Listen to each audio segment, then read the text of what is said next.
নমস্কার প্রিয় দর্শক, ক্যালকাটা ডায়ালগস থেকে মনোজ দাসের প্রীতি ও শুভেচ্ছা নেবেন। ভারত ও বাংলাদেশের সংখ্যালঘুরা কেমন আছেন এই বিষয়ে আজকের আলোচনায় আসতে বাধ্য করলেন বাংলাদেশের প্রধান উপদেষ্টার প্রেস সচিব আমাদের শফিকুল আলম সাহেব। তিনি যে কথা বলেছেন সেটা হলো, সংশোধিত ওয়াকফ আইনের বিরুদ্ধে মুসলমানদের বিক্ষোভে উত্তাল পশ্চিমবঙ্গের মুর্শিদাবাদ জেলায় নিহত হয়েছেন মোট ৩ জন। এই নিহত হওয়ার ঘটনায় উদ্বিগ্ন হয়েছেন বাংলাদেশ সরকারের অন্তর্বর্তী সরকার, তার প্রধান উপদেষ্টা আমাদের শফিকুল আলম সাহেব। তো উদ্বিগ্ন যে তিনি হয়েছেন তা নয়, এটা বাংলাদেশের অন্তর্বর্তী সরকারের প্রধান উপদেষ্টা নোবেল জয়ী ডক্টর মোহাম্মদ ইউনূসের প্রধান সচিব তিনি শফিকুল আলম। তিনি ভারতের কেন্দ্রের সরকার এবং একই সঙ্গে রাজ্যের সরকারকে বলেছেন সংখ্যালঘুদের নিরাপত্তা নিশ্চিত করতে। এখন এই জিনিসটা এই জন্যেই মনে হলো তিনি এই দাবিটা করে দিয়ে বেশ জোর বগল দাবাচ্ছেন। বগল কেন বাজাচ্ছেন? বগল বাজাচ্ছেন এই জন্যেই যে এতদিন ধরে ভারত সরকার বাংলাদেশের সংখ্যালঘুদের ওপরে নিপীড়ন নিয়ে, অত্যাচার নিয়ে নানা সময় প্রতিবাদ করে এসেছেন এবং যথারীতি সমস্ত প্রতিবাদই বাংলাদেশ সরকারের তরফ থেকে অস্বীকার করা হয়েছে। এখন মুর্শিদাবাদে এই ঘটনা ঘটার ফলে তারা সওয়াল তুলেছেন যে ভারতে কি হচ্ছে, ভারতের সংখ্যালঘুদের নিরাপত্তা নিশ্চিত করুন। এখন এই ব্যাপারটা নিয়ে আলোচনা করতে গেলে প্রথমে আমাদের একটু দেখতে হয় যে দুদেশের সংখ্যালঘুরা তারা কে কেমনভাবে এতদিন ছিলেন এবং সেইটা একটু প্রথমে আলোচনা করে নিয়ে তারপর আমরা এই বিষয়টায় আসব। বাংলাদেশের বিভিন্ন ধর্মের অনুসারী সংখ্যা একেবারে সাম্প্রতিক হিসাব যেটা বলছে, তাতে ইসলাম ধর্মাবলম্বী যারা তারা হচ্ছেন 91.04%, হিন্দুদের সংখ্যা 7.95%, বৌদ্ধরা 0.61%, খ্রিস্টান 0.30%, আর অন্যান্যরা 0.12%। এই অন্যান্যদের মধ্যে কে আছে? অন্যান্যদের মধ্যে আছে শিখরা, শিখ ধর্মের মানুষ সামান্য হলেও আছেন, বাহাই ধর্মের মানুষ, সারনাবাদ, জৈন ধর্ম, ইহুদি ধর্ম এবং অ্যানিমিজমের মতো অন্যান্য ধর্ম দু একজন করে আছে, এটা তথ্য বলছে। আর এইবার দেখা যাক তার মানে কত। ইসলাম হলো 91 আর হিন্দু ধরুন প্রায় 8। আর ভারতের স্বীকৃত আছে কটা সংখ্যালঘু সম্প্রদায়, ধর্মীয় সংখ্যালঘু? এই 6টি সম্প্রদায় হলো সংখ্যালঘু সম্প্রদায়: মুসলিম, শিখ, খ্রিস্টান, বৌদ্ধ, জৈন এবং পার্সিরা। সংখ্যালঘু সম্প্রদায়গুলোর তালিকায় মুসলিম, শিখ, খ্রিস্টান, বৌদ্ধ, জৈন, পার্সি বা জরাথ্রস্ট্রিয় এরা আছে। এই 6টি সম্প্রদায়কে ভারতের জাতীয় সংখ্যালঘু কমিশন আইন 1992 অনুযায়ী সংখ্যালঘু হিসেবে ঘোষণা করা হয়েছে। 2025 সালের জন্য এই সংখ্যাটি কত হয়েছে? ভারতের প্রায় 20.50 কোটি হতে পারে ভারতে, যা মোট জনসংখ্যার প্রায় 15.5%। অর্থাৎ ভারতের জনসংখ্যায় এইবার 20.50 কোটি মুসলিম তারা হতে পারে, হয়ে সেটা এসছে মানে প্রায় 15.5%। তথ্যের কচকচিতে খুব একটা যাব না, শুধু এটাই বলি 1947 সালে ভারতে মুসলিম জনসংখ্যা ছিল মোট জনসংখ্যার 9.8%। ভারতে বলছি, কিন্তু এইটা 2000 তখন ছিল এইটা। আর 2025 সালে এই জনসংখ্যাটি হয়েছে প্রায় 15.5%। মোট জনসংখ্যার 15.5%। অর্থাৎ 1947-এ ভারতে মুসলিমের সংখ্যা 10.9, তারপর দেশভাগ হয়, এবং তারপরেও দেখা যায় ভারতে বর্তমানে মুসলিমের সংখ্যা কিন্তু আগের যে সংখ্যা ছিল তার থেকে আরও বেড়ে গিয়ে হয়েছে ভারতে মুসলিমের সংখ্যা, সেটা 15.5%। এইবার ভারতের কথাটা ছেড়ে দিয়ে এইবার চলে আসি আমরা আমাদের 1947 সালে পশ্চিমবঙ্গের ব্যাপার নিয়ে। পশ্চিমবঙ্গে ভারত বিভক্তির পর পূর্ব বাংলায়, আমাদের পশ্চিম বাংলায় যেটা হচ্ছে, এই হার ছিল দেশ ভাগের পর অনেক মুসলিম পশ্চিমবাংলা থেকে, পশ্চিমবঙ্গ থেকে পূর্ব পাকিস্তানে চলে গিয়েছিলেন। তাদের মধ্যে আবার বেশ কিছু ফিরেও এসছেন, এই তথ্য পাওয়া যায়। তো 1947-এর পর যেটা প্রথম ভারতের যে আদমশুমারি হয়, সেই আদমশুমারিতে 1951 সালে দেখা যাচ্ছে পশ্চিমবঙ্গের মুসলিম জনসংখ্যা হচ্ছে মোট জনসংখ্যার 19.85%। সেইটা পরপর বাড়ছে। 61-তে 20% হয়েছে, 71-এ হয়েছে 20.46%, 1981-তে হয়েছে 21.51%। ক্রমশই বাড়ছে। বাড়তে বাড়তে 2011-তে হয়েছে কত? 2011-তে হয়েছে 27.01%।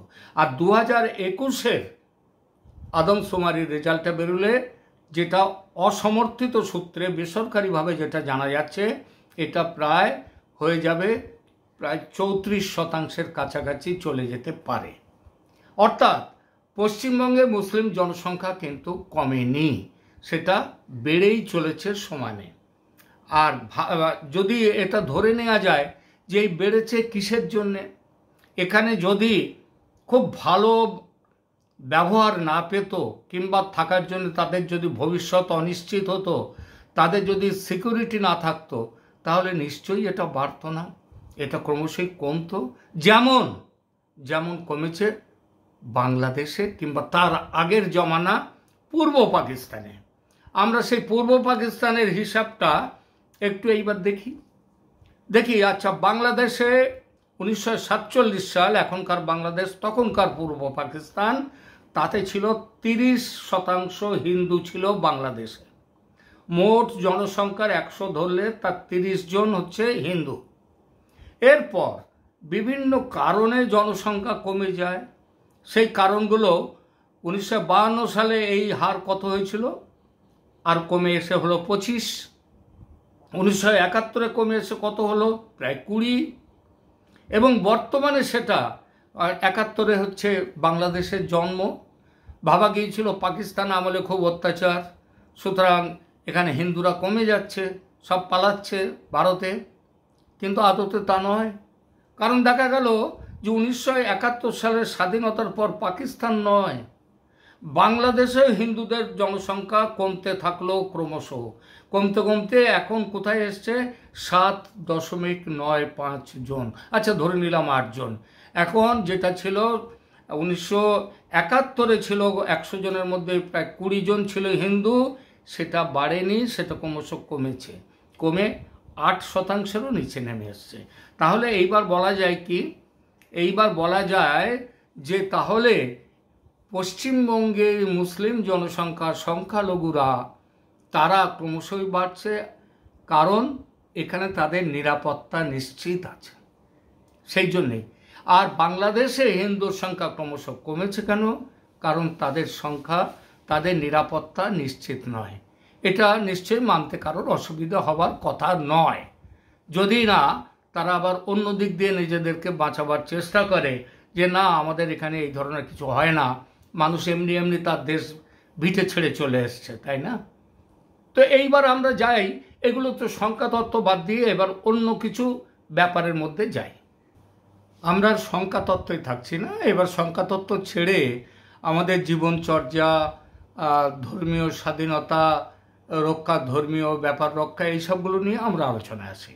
আচ্ছা, একটা কথা বলুন তো, মানুষ কখন তার পূর্বপুরুষের ভিটে ছেড়ে চলে আসতে বাধ্য হয়?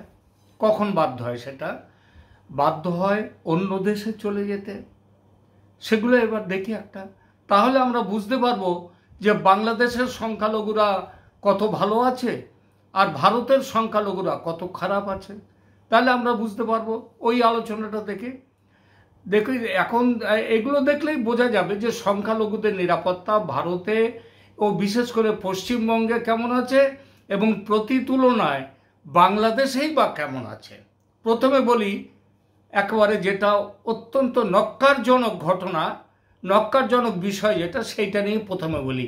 মা বোনেদের, মহিলাদের ইজ্জত রক্ষা, তাদের নিরাপত্তা, এটা একটা বড় কারণ।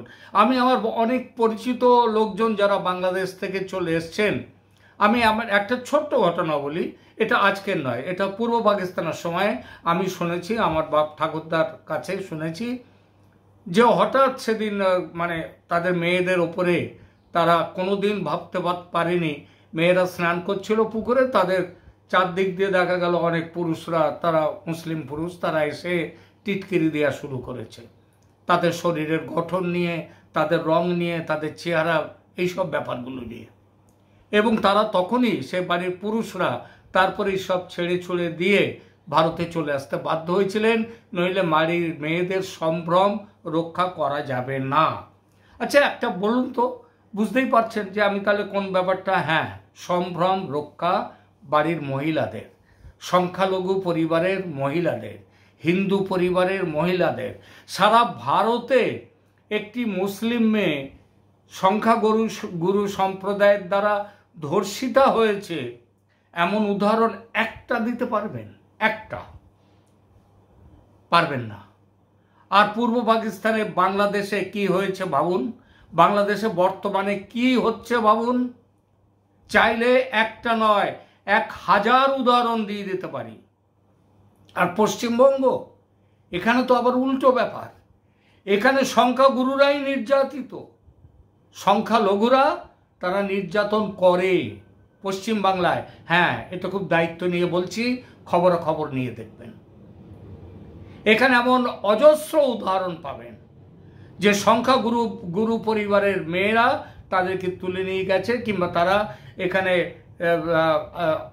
হয়েছে, ধর্ষিতা হয়েছে, তাদের ইজ্জত গেছে, সেটা হচ্ছে সংখ্যালঘু পরিবারের তাদের দ্বারা।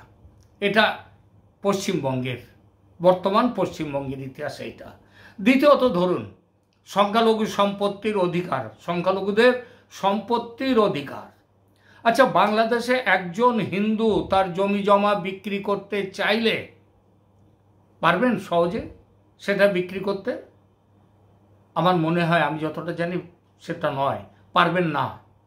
ভারতে তার উল্টো ছবি পাবেন। ভারতে সংখ্যালঘুর সম্পত্তি বিক্রি, ক্রয় বিক্রিতে তাদের কোনো রকমভাবে, তাদের বিরুদ্ধে কোনো সেপারেট আইন কানুন কিছু নেই এখানে। আর পশ্চিমবঙ্গ তো একেবারেই অন্যরকম। এখানে সংখ্যাগুরু পরিবারের, অর্থাৎ হিন্দু, তার সম্পত্তি বিক্রি করতে পারবেন না, পারছেন না বহু জায়গাতে।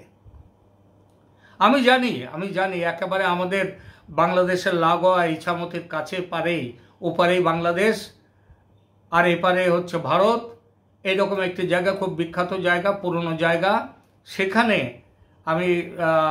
সেখানে কোনো হিন্দু যদি তার ঘর বাড়ি বিক্রি করতে চান, তার উপরে ফরমান চলে আসে যে এখানে বিক্রি করতে পারবে, শুধু কিনতে পারবে শুধু মুসলিমরা। এটা পশ্চিমবঙ্গে এখনকার ছবি। আপনি সুতরাং সেখানে পরিষ্কার বলেই দেয়া হয় যে এখানটায় হিন্দু, মুসলিম ছাড়া অন্য কেউ এই জমি কিনতে পারবে না। তৃতীয়ত কর্মসংস্থান।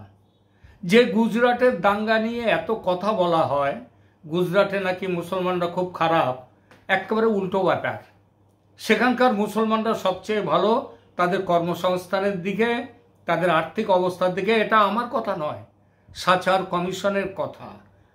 ভারতের অনেক রাজ্যে মুসলিমদের জাতিগত সুবিধার ভিত্তিতে, জাতিগত সুবিধা, তাদেরকে ওবিসি সম্প্রদায়ের মধ্যে নিয়ে এসে তাদেরকে আর্থিক অন্যান্য সুবিধা দেয়া হয়। এটা ভারতে আছে অনেক রাজ্যে। এইবার আসি ধর্ম পালনের কথায়। বাংলাদেশে দুর্গাপূজায় বিধিনিষেধ নিয়ে যেসব ব্যবস্থা নেওয়া হয় সেসব কি নতুন করে বলার অপেক্ষা আছে? ভারতের মুসলিমদের উপরে তাদের ধর্মাচরণে কি এই ধরনের কোনো বাধা নিষেধ আছে? আমি জানি আপনি হয়তো বলবেন যে মাইক বাজাতে দেয় না আজানে। এই যে মাইক বাজানো আজানে, এটা কিন্তু এই মাইক বাজানো নিয়ে শুধু যে মুসলমানদের উপরেই কিছু বিধিনিষেধ আরোপ করা হয়েছে তা কিন্তু নয়, আরোপ করা হয়েছে এখানে হিন্দুদের ওপরেও। এখানে দুর্গাপূজায় হিন্দুদের রাত 10টার পরে মাইক বাজাতে গেলে বাজাতে দেয়া হবে না, একবারে নিষেধ। এবং তার আগেও বলে দেওয়া হয়েছে যে শব্দ কতটা, কোন স্কেল অবধি শব্দটা যাবে, কতটা ভলিউম থাকবে, সেটাও পরিষ্কার বলে দেওয়া হয়েছে। এটা হচ্ছে নাগরিক সুখ সুবিধার জন্যে এইটা করা হয়েছে, তার ধর্ম পালনের অধিকারের কথা ভেবে করা হয়নি। আপনি আর একটা কথা শুনে অবাক হয়ে যাবেন, পশ্চিমবাংলার বহু গ্রাম, বীরভূম ইত্যাদি বহু গ্রাম, মুর্শিদাবাদ ইত্যাদি বহু গ্রাম রয়েছে যেখানে সন্ধেবেলায় যখন বিকালের আজান হবে যখন, সেই সময় সেই সব গ্রামে শাঁখ বাজানো চলে না, শাঁখ বাজাতে দেয়া হয় না, বুঝলেন? শঙ্খধ্বনি করা নিষেধ। এটা কি মানে বুঝতে পারছেন যে বাংলাদেশের সংখ্যালঘুরা তারা পুজোয় ঢাক বাজাতে পারবে না কিছু কিছু সময়ে, আর ভারতে সংখ্যাগুরুরা তারা সন্ধ্যেবেলায় শঙ্খধ্বনি করতে পারবে না। কি মনে হলো এর দ্বারা? ভারতের সংখ্যালঘু, পশ্চিমবঙ্গের সংখ্যালঘুরা খুব খারাপ আছে? হ্যাঁ, খুব খারাপ আছে। আচ্ছা, আর একটা কথা বলুন, আপনার বাবরি মসজিদ নিয়ে অনেক কথা তো বলা হয়, বাবরি মসজিদ ভাঙা নিয়ে অনেকের অনেক কথা। ভাঙাটা নিশ্চয়ই আইন অনুযায়ী যদি হতো তাহলে বোঝা যেত যে না, এটার কোনো অসুবিধে নেই, এটা ঠিক করা হয়েছে। কিন্তু গায়ের জোরে সেটা ভাঙা হয়েছে বিশেষ একটা পরিস্থিতিতে। সেটা আমরাও অনেকেই সেটা আমরা সমর্থন কেউ নাই করতে পারি। কিন্তু তার পরের প্রসঙ্গ ভাবুন, এই বাবরি মসজিদ তৈরি হয়েছিল ওখানে রামচন্দ্রের জন্মভূমি, ভিটা ছিল জন্মভূমি, তার উপরেই এটা তৈরি হয়েছিল। এবং এটা যে কারো গাঁজাখুরি গল্প তা নয়, এটা সেখানকার যে প্রত্নতাত্ত্বিক নিদর্শন যা পাওয়া গেছে তার ভিত্তিতে এটা করেছে। এবং সেটা সুপ্রিম কোর্টের একাধিক, সম্ভবত 5 জন জজ মিলে তারা তাদের রায় দিয়ে এখানে মন্দির প্রতিষ্ঠা করবার কথা বলেছেন। এবং মনে রাখবেন, সেই জজ সাহেবদের মধ্যে একজন ছিলেন মুসলিম জজও, এবং তিনি কিন্তু কোনো আলাদা মন্তব্য করেননি। তিনিও বলেছিলেন এটা রাম মন্দির ছিল আগে এবং এখানেই রাম মন্দির হতে দিতে হবে। তিনিও এই একই মত দিয়েছেন। সুতরাং বাবরি মসজিদ নিয়ে যে এই যে এত মাথা ঘামান, সেটা কিন্তু মনে রাখবেন, সেটা কিন্তু আইনসঙ্গতভাবেই করা হয়েছে, সেখানে রাম মন্দির তৈরি। আর একটা কথা, সেটা হচ্ছে এই যে বাংলাদেশে, ভারতে যদি এক জায়গায় একটা মসজিদের কিংবা কিছু একটা ইসলামের সম্পর্কে কিছু একটা হলো, তার রিপারকেশন পড়ে বাংলাদেশে। সেই বাংলাদেশে হিন্দুরা, এখানে বাবরি মসজিদের ঘটনার পরে যে বাংলাদেশে কি হয়েছিল আমরা জানি।